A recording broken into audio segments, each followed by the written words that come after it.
rekrutieren, wenn ich das lese. Eine 20-jährige Karriere als Entrepreneur, eine Vielzahl von innovativen technischen Produkten entwickelt. Wahrscheinlich haben wir einen Teil davon selber, ohne es zu wissen, schon benutzt. Sie sind aus seiner Hand. 3 erfolgreiche Hightech-Startups gegründet. Und natürlich werden seine Produkte auch in den Top 500 Unternehmen der USA und tausenden Schulen benutzt. Eine der Krönungen seiner Karriere war eine Art Oscar, nämlich der Emmy Award 2012 für Innovation that changed the television industry. Please, ladies and gentlemen, welcome with me our next speaker, Mark Randall, Chief Strategist by Adobe USA. Welcome. Nice to have you here. Thanks. Thank you for being with us.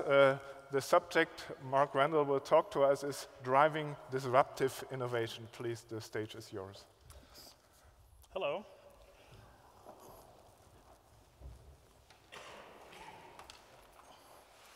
Picasso once famously said, "All children are born artists. The trick is remaining an artist as we grow up." And I think the same can be said of children. How many of you have children here? And of those of you that have children, how many of you love your children? Oh, about half. Good, me too. Great. Must have been a good week with the kids. My daughter is definitely an innovator. She's exploring her world, and I fear that she'll lose that as she grows older. And I think the same is true of corporations. About 30 years ago, Adobe was a startup. And today, it is reaching middle age.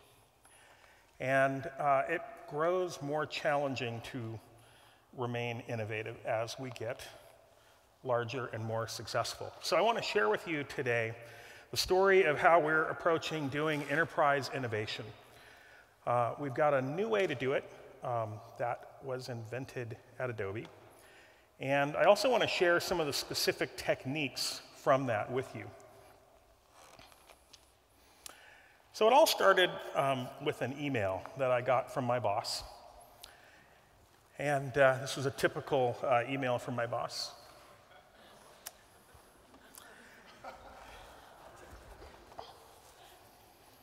So if you get an email like this, you want to be cautious in responding. But it occurred to me, I'm from the startup world. I've never worked at a huge corporation until Adobe bought the startup that I founded.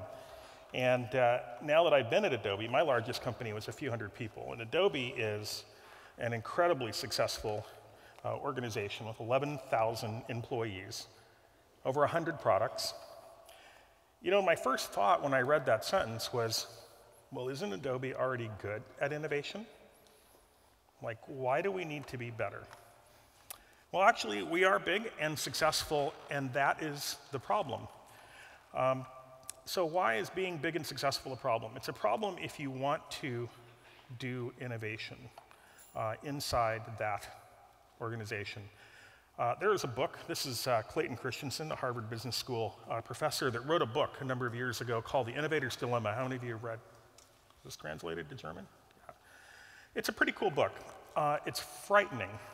And when I read it, I was pretty scared because I read it just as I was starting to work at Adobe.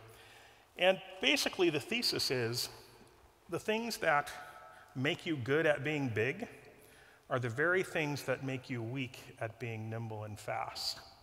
You cannot be both an elephant and a gazelle at once, right? So if you have the mass and the girth, it's very hard to be nimble and flexible. And he talks about how this creates the constant churn in the marketplace. And if you are a large incumbent player, like an Adobe, you have to be worried about where the next disruption is coming from. So back to my boss's email. I thought about my reply. And this is how, if you ever get an email like this, asking you to work on innovation, I recommend that you reply this way.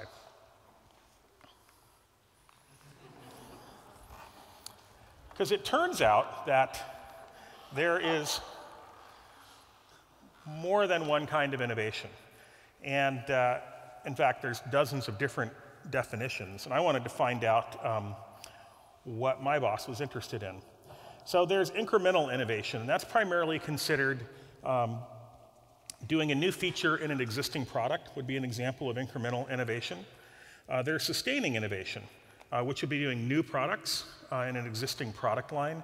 And Adobe is very good at incremental innovation. We have 30-year history, like Photoshop has been incrementally innovated for the last 25 years.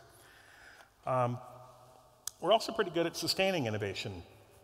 What my boss was interested in, and what I'm interested in, is disruptive innovation. And this is the hard one. It's very, very challenging to do disruptive innovation.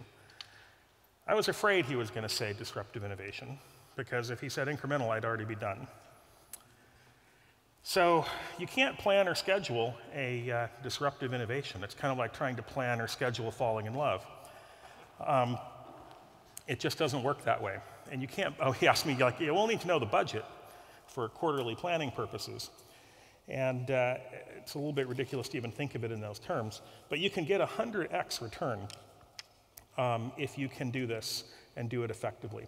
So the first thing I did is I went out and looked at 30 years of history in Adobe. And we've always been trying to do disruptive innovation.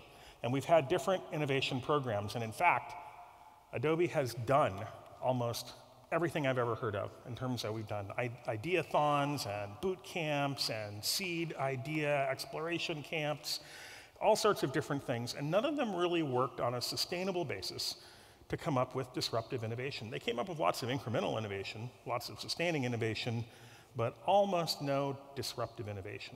Seemed like there was a real challenge making that happen. And this has been tried by a lot of smart people over a long period of time at Adobe. And these people were, I think, all smarter than me. So when I looked at what they had done, I'm assuming that, wow, they probably tried and they did it pretty well. So I'm going to have to think of doing something different. So I tried to find the commonalities. And there is actually a very consistent theme running through all of these different efforts. In general, you get a pile of money and resources, and you get a pile of ideas, and then you have some kind of central decision authority. It could be an executive or a group of managers, and they try to match up the money with the best ideas. And then it goes forward. And there are a lot of different flavors of how you do that, but that's this basic blocking and tackling. And then out of that, you're supposed to get innovation at the end. So we had tried changing the amount of money, funding it more, funding it less. We had tried changing the sources of ideas, from the idea box to specifically hired ideation people. And we had also tried changing around the central decision authority from middle managers in the company all the way up to the top executives in the company. Interesting thing was the higher it went, the less happened, which kind of makes sense because those executives are pretty busy. But there was one thing I observed that we had never tried. We had never tried not deciding. Now this seems a little bit weird, probably, like, well, Mark, you can't just not decide. You can't do every single idea that somebody comes up with in the company. My thought was, well, maybe you can. If you could do them fast enough, and you could do them cheap enough, you could explore every single idea any of the 11,000 employees come up with. Do them all. Which would be an interesting thought experiment as to how you could make that happen. So this is another way to think about the game. So instead of trying to be better at being right, let's try to be better at being wrong. What does that mean? It means accelerating the pace and reducing the downside of being wrong. Because when you get to disruptive innovation, it's a very high-risk game. Most of your disruptive innovation bets are going to lose. You're going to get zero back again. It's pretty disheartening. You might invest in 25 or 50 things and get a zero back from them until you get the one thing.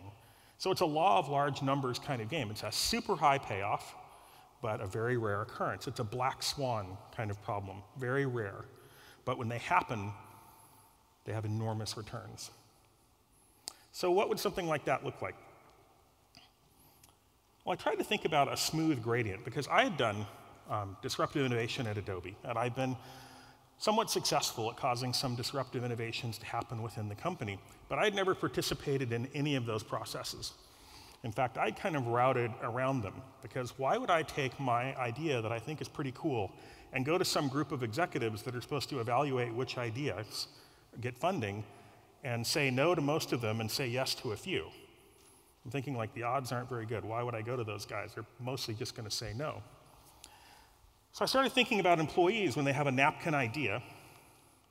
They kind of slam into this problem of an executive looking at the napkin idea when it's still on a napkin. Maybe they've turned it into a PowerPoint deck and saying, that one's good, that one's bad, that one's good, that one's bad. And the problem is, at this point, it's like going to a nursery full of babies and trying to pick good track and field runners 20 years later by looking at the babies, right? You just can't do that.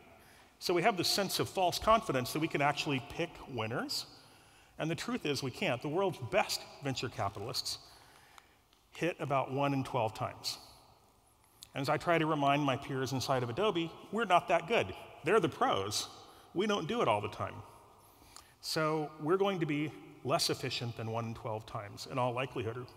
If we were better than that, we should quit and become venture capitalists.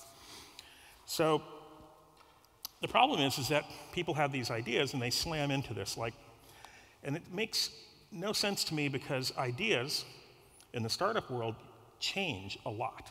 So you have the idea and it keeps changing. So Twitter, the idea initially for Twitter was podcasting, not text messaging. And they ended up changing what they were doing on the way.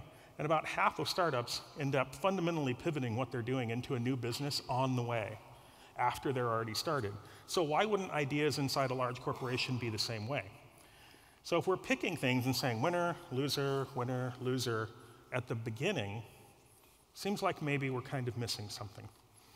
The second thing that I did is I went out and did a survey inside the company of employees, and I asked some questions.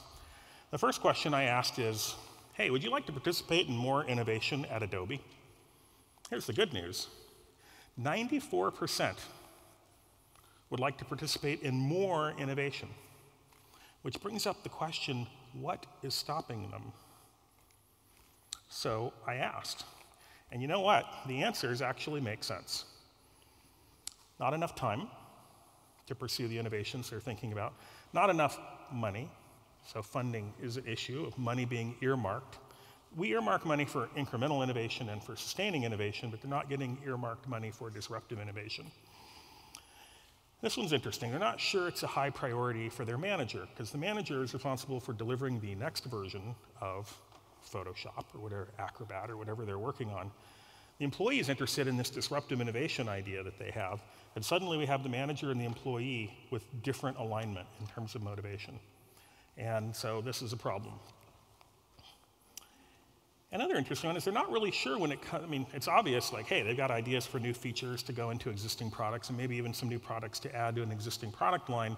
But when we're talking about disruptive innovation, that's like, wow, there's really no boundaries. We could do anything. So what kind of things does the company want? What would the company do in the realm of disruptive innovation? And employees, particularly in the front lines, don't have a natural sense of what that is. So these were the 4 primary things. So I went away and spent a little bit of time and came back with what we call Kickstart. This is a new innovation process. And the way to think about it is combining things that worked for me in my startups and also with startups that I advise and coach outside of Adobe. Taking lean startup methodology. Eric Ries, Steve Blank, and some other great people have come up with this very cool methodology that a lot of startups in the Valley are using that's being very effective. Taking some of that and mixing it together with some of the techniques that I had used inside the company to do disruptive innovation. So here are the Kickstart principles. We're going to make small bets. We're going to do it at super high speed. We're going to be incredibly data-driven. We're going to be decentralized. And we're going to be scalable. So suddenly, it's not going to be a bunch of executives in San Jose, like me, deciding. And in fact, when I presented this, my boss said, "This is an awesome plan. I want you to run innovation." And I said, "You didn't understand what I just said, because I just made the point that the problem is us. the people doing the deciding. So if you put me in charge of it, then I'll be the problem. And it can only be as big as my head. What we need is more cognitive diversity on the input side. We need more people who think more differently, because the typical executive in a large corporation is where they are because of the enormous successes they caused to happen 10 years ago and 5 years ago and maybe 3 years ago.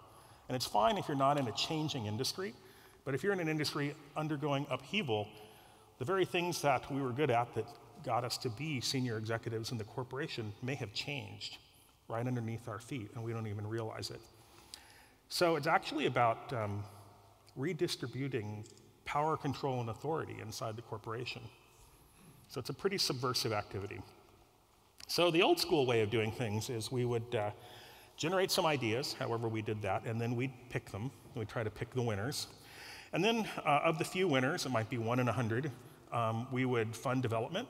We'd spend on average, millions of dollars to develop this product, to potentially tens of millions. And then we'd do some external testing, beta testing, when it was almost done. And we'd make some refinements and tweaks to the product based on that feedback, and then we'd launch it. And it would either fail, or sometimes it would, it would either succeed, or sometimes it would completely fail. We had missed what the market wanted. So this model was not generating the returns that we wanted. We certainly had some success at it, but we thought we could do better. So this is the Kickstart version of that same slide. Much wider funnel at the top. And we do idea generation, and then we externally validate the value proposition of this idea with customers. And then we improve that. So we get some reaction, some signal, hopefully. And we take that signal and we try to improve and optimize toward it. And we go back to changing the idea and optimizing the idea, and we repeat. And we do that before any executive has ever heard the idea. No one approves, no committee. Let me show you how this works.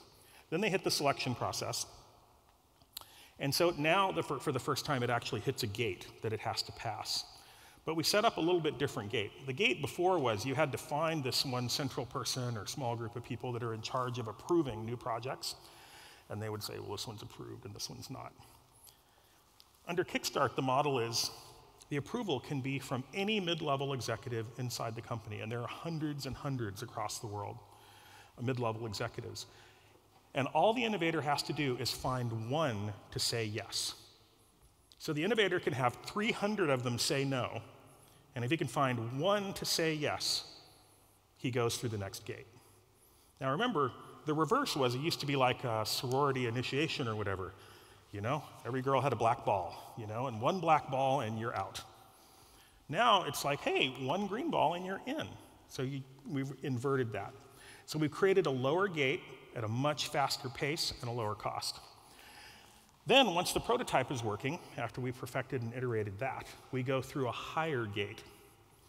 And then we develop and test, and we do rolling releases. So we're developing collaboratively with our customers. And then we launch it. So let me walk you through how we let employees do this. So I created what I call the innovator's toolbox. I think having a physical object is really important because this is different. So I actually give Adobe employees this box. I tell them inside this box is everything you need to be a disruptive innovator. Good luck. And then we run them through a 2-day workshop where we actually teach them the skills that they need to do this. And I'll kind of walk you through what the content of the box is and some of these skills that we teach them. So here are the boxes, and here are them grabbing their boxes. And they open up their box, and they look inside. On one side, it says start here, and there's instructions. On the other side, there is a letter from Adobe. And they open up this letter, and they read the letter. And the letter is from a senior officer of the corporation, the CEO, or one of the people that reports directly to the CEO, asking them by name to undertake innovation on behalf of the corporation. Because one of the things we realized is that people weren't clearly getting the message when we asked them to go innovate. I am guilty of this as well. I would stand up in front of groups of employees and I'd say, innovation is a high priority. We want you to go innovate. and that was it. Then I'd walk off. Now, they kind of know that I'm not serious, because anytime I ask them to do something and I really want them to do it, what do? I give them requirements, I give them a budget, and I give them an impossible deadline, right? I mean, that's how corporations work. And so it's like kind of like my toddler knows we're on vacation in Hawaii and we say, if you don't stop that, we're gonna get on the airplane and fly home right now. She knows that's an idle threat. We are not gonna do that. So she completely ignores us. And I think the employees are like, wow, you know, you didn't even ask me to innovate with the same specificity that you order a pizza with. Because at least you tell me when you want it and what you want on it and what you're willing to pay. And so I realized maybe we're not being specific enough, and my survey confirmed this, at least when it comes to disruptive innovation. So we actually directly asked them. We also in there have a letter from their manager granting them 30 hours of time for them to go and explore their innovation. Remember, we're making small bets. And the instructions basically eliminate barriers, give them permission, and tell them just go do it. Inside the box is also money. There's a prepaid credit card. Think about how radical this is. It's a prepaid credit card. There's no expense reporting. There's no receipts. It's like putting bills in the box, right? So if any of you work for how many of you work for a large corporation? You work for a large corporation. Imagine that conversation with the finance department. So I just started by saying, you're right. They could go take this money and immediately blow it on booze and blackjack, and we would never even know. So let's just get right to the point, right? Whatever terrible scenario you can imagine could happen. But I can tell you a worse scenario, which is we don't do disruptive innovation. That's a worse scenario. It's $1,000. The payoff could be $100 million. So do you really want to stop these people with expense reports? I mean, that's fine if you guys want to do that. You want to stop them, they'll fill everything out, but we won't get any disruptive innovation. And 15 years from now, on the tombstone of Adobe, we'll put your name as the person that stopped the disruptive innovation, as long as you're good with that. And to our finance department's credit, they turned around and actually made this happen. Prepaid credit card works around the world, and that's how we fund our innovation, no permission in advance. As I mentioned, there's time in the box from their manager. There's also sugar and caffeine, incredibly important to getting any innovation done. Right? Because I want to ask them to innovate like I expect them to do it. And then there is a 6-step process for personal innovation. And I'll walk you through what those are right now. Here are the 6 steps: inception, ideation, improvement, then we do investigation, we iterate, and we infiltrate. 6 levels.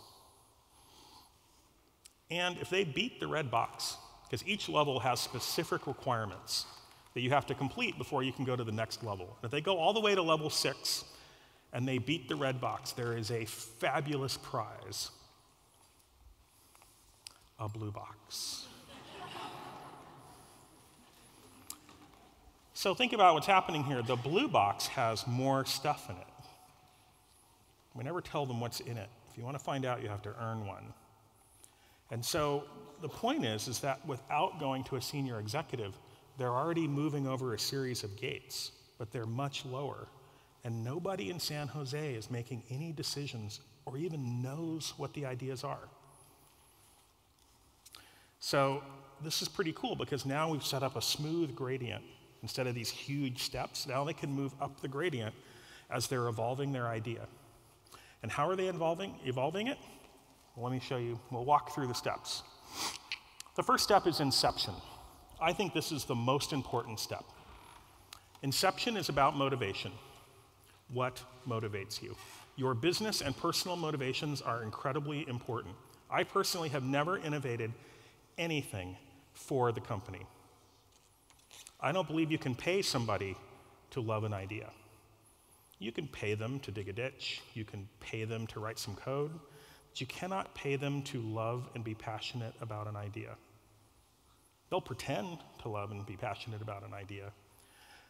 But what I want to know is, why are they in the room? Why do you want to innovate? And I tell them, I don't care why you want to innovate. You may want to innovate because you want to buff your resume, quit, and get a job somewhere else. You may want to innovate because you hate your boss and you want to get a new boss. You may want to innovate. I don't care. In fact, I don't even want you to tell me what your motivation is. The point is that the employee needs to care why they want to do it. And they have to care a lot or they're never going to succeed. Because I have never been successful at doing any innovation that I didn't personally care about. So when I can align my own personal interests with the motivation of the company, that's when I can be successful. There's another concept here, which is understanding the motivation why you're doing this. And I call it failed in the first sentence. Failed in the first sentence means when I look at the post-mortem of a project that we've done, or actually that anybody's done, about half the time I can usually find the seeds of its destruction right in the first sentence. Literally in the very concept of what are you trying to do? And that first sentence actually encapsulates what ends up making it fail. It's kind of spooky, actually. So a good example is Apple Maps versus Google Maps. Why did Apple get into the mapping business? Anybody know? Why did they get into putting a mapping application into the iPhone? And they did it to get rid of Google Maps out of the iPhone, right? That was their initial goal. Whether they said it or not, I mean, that was the motivation. They didn't want Google there pushing Google advertising with Google Maps. That's my theory. A lot of people and journalists tend to support that idea. And I actually think that's why they've had so much trouble with it, because they had the wrong motivation. Why did Google get in the maps business? Google got in the maps business before they ever thought of doing a phone. Their goal was organize the world's information. And geographic information is part of the world's information. And so they're going to make the best geographic database. They viewed it as a big data problem. And I think that's why Google did so well with Google Maps. Because the thing is, nobody was waking up in the morning and looking at their iPhone and saying, dang, I just wish Apple would replace this Google Maps. I mean, it works really well, right? Google Maps worked. So why was it being replaced? No user was asking for it. It was an internal corporate reason. And I find at Adobe, when we end up doing things for internal corporate reasons, our failure rate is higher than we end up doing it because customers want us to do it. And I try to point this out. It never makes me very popular when I point this out, but I think we just need to look at the history and follow that. So phase number 2 is ideation, because innovation is the start of a process. It's not the end of a process. I'm sorry, innovation is not the start. Innovation is about the middle of the process. The process starts with ideation, and that is basically gathering input. So I'll show you some of the concepts we have here. First of all, we talk about bad ideas are good. I want people just to think up a lot of bad ideas. That's what we teach them. Try to come up with the worst possible idea you can. In fact, inside the red box is a little book. It's called the Bad Ideas book. This is where they write down their bad ideas. There is no good ideas book in the red box. The point is, at this phase, you can't tell the difference. Great ideas often look like bad ideas. And the problem is we were shooting down things that may have been our next $100 million business because we couldn't tell, because it was going to change on the way. So that's why if we label things bad ideas just to start with, it gets some of the ego and some of the self-criticism out of the way. And we just start to realize that they're just ideas and you cannot gauge their value at the earliest point. The other thing we talked about, they're not really knowing why, or I'm sorry, what the company wanted. And so I created this little form. It's called the Adobe Request for Innovation. So the next time an executive stands up in front of the employees and says, innovate, I tell them just email them this form. I am responding to your request for innovation. Please fill this out to let me know what you want me to do, when you'd like me to start, what form you would like your innovation delivered in, and when you need it. So this is a way for people actually to specify. And now I've gotten vice presidents all across the company to actually complete these in terms of areas that they're interested in, like 3D printing. It'd be cool to have software in 3D printing. That might be an area that we'd want to do some innovation in. And they can actually specify how they would like their innovation idea delivered. Could be as an idea list. It could be as a PowerPoint presentation, maybe a mock-up with some user data, maybe a video simulation. What's the desired scope? Do you want it to be a technology, a feature? Is it a product? Is it a business? Is it a whole business unit? what's your scope, right? So while you can't define an innovation, you can kind of define the scope. We can put people in the ballpark. This is a very helpful thing. This is another one called the Table of Strategic Elements. It's kind of fun. I think spatially, laying out Post-it notes sometimes when I'm brainstorming. And the way things are organized next to each other is pretty compelling to me and sometimes makes these connections. Like, for example, if you look at these two, social and mobile, what startup comes out of combining social and mobile? Twitter. So if we look at advertising and transactions together, what startup comes out of that? Groupon. So you can also do three of them together, like local, location, and gamification. What startup comes out of that? Foursquare. See, it's kind of like TechCrunch bingo. And I'll do one more. Mobile and transactions and proximity. This one's a technology and not a startup. Anyone? It's near-field communications, doing commerce with your near-field communications in the phone. So this is a fun tool that people can use. And this is online on my website if anybody wants to download it. You can change it around to your own categories. Level 3, all ideas begin life as bad ideas, as I said. So we give them scorecards. And they sit down and they run these scorecards on themselves. And then when they sit down with their peers inside the company, because they ask their peers, one of the first activities, what do you guys think of my idea? And everybody invariably says, that's a nice idea, which is not very useful. It's certainly supportive, but it's not useful. And so this is a tool for them to try to focus the discussion into useful categories. Because at this point, they're not looking for the good ideas, they're trying to look for the least bad ideas. And then they do this canvas, which is a way to help explain it. This is the business model canvas by Alex Osterwilder, which in one page sort of encapsulates the idea. And stage 4, this is where they go out and actually talk to customers, because guess what? None of the answers that we're seeking in innovation are inside our office buildings. So it puzzles me why we spend so much time in meeting rooms inside our buildings talking to each other, because there are no possible answers available when we just sit and talk to each other. So we have to get out and actually visit customers. And when I first started at Adobe as a startup guy, I said, hey, let's go hang out with some customers. And they said, oh, there's a process for that. I said, really? I didn't know that. Yes, we call it customer engagement site visits. And it is actually kind of a ritualized thing. It's ceremonial because it's so important to Adobe, this customer engagement, which I think is pretty valid. So we get a user researcher, a behavioral psychologist, an economist, some facilitators, maybe 2 consultants for good measure. And you go out and you talk to a customer. And to do that, you have to go through all of these people in the sales department to figure out which customer you're allowed to talk to. Anybody? Is this ringing any bells with anyone? See some people laughing. And then finally, when you get through the account representative, you actually have permission to talk to a customer. So in Kickstart, we teach them, when you have an idea, you have 6 hours to get it in front of a customer. Don't tell anyone else your idea. And this is the way I've always done my stuff. I typically talk to 20 customers before I've told any other employee in the company that I'm even thinking about an idea, much less what it is. Because it changes. First contact with the customer changes the idea invariably, and it makes it stronger, or it shows me that I want to drop it. So why would I waste anyone else's time? So I get in front of customers immediately. How do I do it? I put an ad on Craigslist. I go on Reddit, looking for somebody that's a designer or whatever category I'm looking for, and go talk to them. It's amazing. Customers love to talk to us. They love that we actually care about what they're interested in. So next step is we do validation, because talking to users is valuable, but it's not data. What it's valuable for is to develop the hypotheses. What do we want to test? What do we want the real data from? And when we get the real data, that's with an experiment when they don't know that you're testing.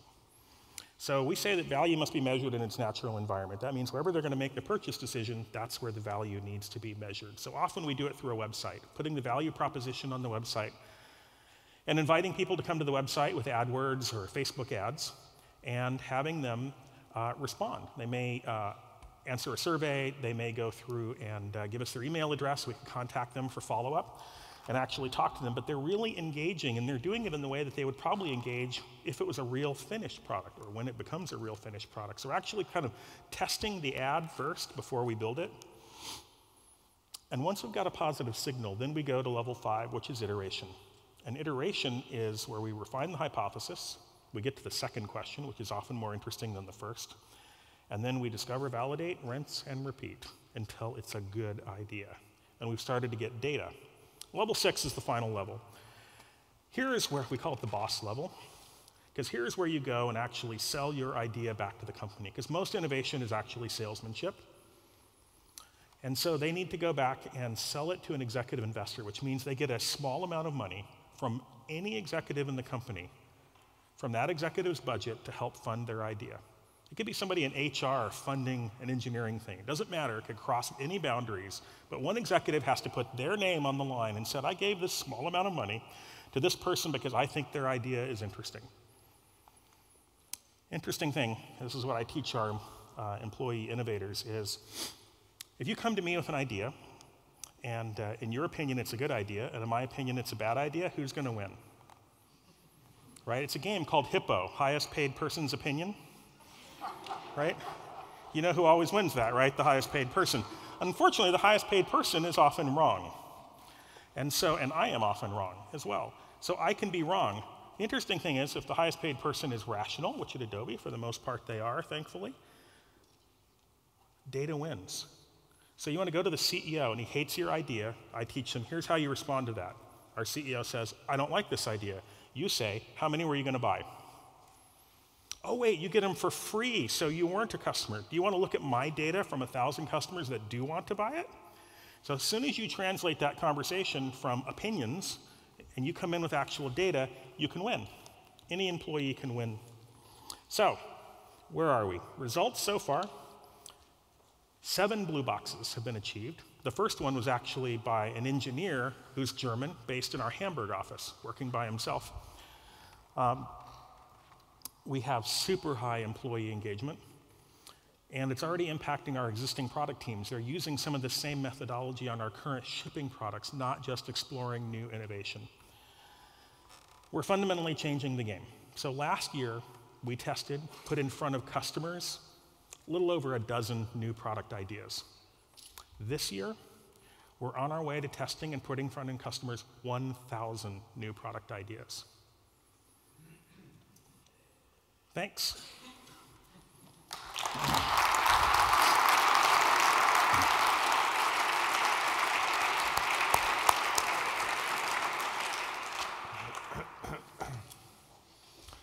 Thank you so much.